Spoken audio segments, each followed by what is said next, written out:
जो कुआं खोदता है वही गिरता है। The well that digs the same falls. इस कहावत पर एक कहानी बहुत पुरानी है। कहानी इस प्रकार है। एक बादशाह के महल की चार दीवारी के अंदर एक वजीर और एक कारिंदा रहता था। कारिंदा अर्थात कर्मचारी, सेवक, नौकर भी कह सकते हैं। वजीर और कारिंदे के पुत्र में गहरी दोस्ती थी। हम उम्र होने के कारण दोनों एक साथ पढ़ते खेलते थे। वजीर के कहने पर कारिंदे का लड़का उसके सब काम कर देता था। वो वजीर को चाचा कहकर पुकारता था। बादशाह कारिंदे के पुत्र को बहुत प्रेम करता था। बादशाह की कोई संतान नहीं थी, इसलिए वे कारिंदे के पुत्र को अपने पुत्र के समान ही समझते थे। बादशाह ने उसे महल और दरबार में आने जाने की पूरी छूट दे रखी थी। कारिंदे के पुत्र के प्रति बादशाह का प्रेम देखकर वजीर को बहुत ईर्ष्या होती थी। वजीर चाहता था कि बादशाह केवल उसके पुत्र को ही प्रेम करे। यदि बादशाह ने उसके पुत्र को गोद ले लिया तो बादशाह की मृत्यु के बाद उसका पुत्र ही राजगद्दी पर बैठेगा। वजीर की इच्छा के विपरीत बादशाह का प्रेम कारिंदे के पुत्र के प्रति बढ़ता ही गया। बादशाह वजीर के पुत्र को जरा भी पसंद नहीं करते थे, इसलिए वजीर कारिंदे उसके पुत्र से मन ही मन ईर्ष्या करने लगे। वजीर ने कारिंदे के पुत्र को मारने का निश्चय किया। वजीर ने कारिंदे के पुत्र को रुमाल और पैसे देकर गोश्त यानी मांस लाने के लिए कहा।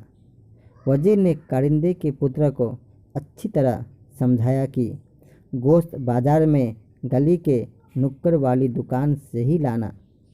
कारिंदे का बेटा रुमाल और पैसे लेकर बाजार की ओर चल दिया। उसने देखा कि उसका मित्र वजीर का बेटा भी वहीं पर खेल रहा है। वजीर के लड़के ने कारिंदे के पुत्र से कहा कि तुम मेरा दाव खेलो, मैं जाकर गोश्त ले आऊँगा। कारिंदे के पुत्र ने उसे पैसे और रुमाल देकर दुकान का पता बता दिया। इस प्रकार वजीर का पुत्र गोश्त लेने चला गया और कारिंदे का पुत्र दाव खेलने लगा।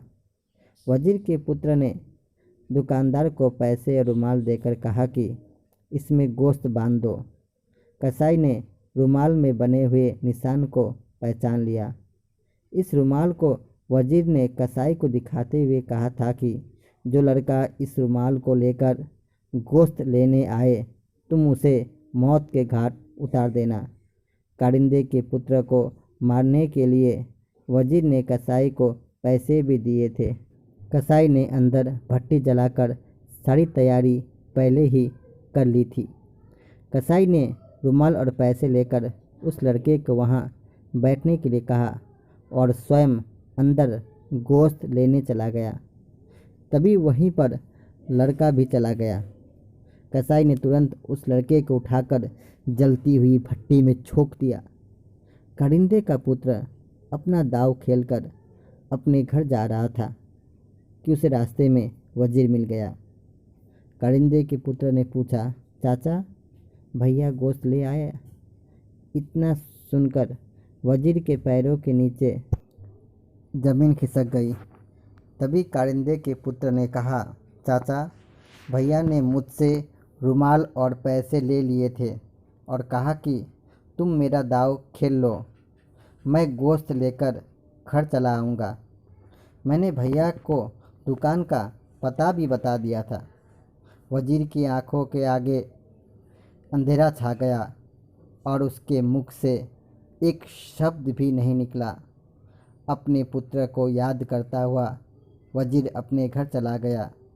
वजीर कह रहा था, जो दूसरों के लिए कुआं खोदता है उसमें स्वयं ही गिरता है।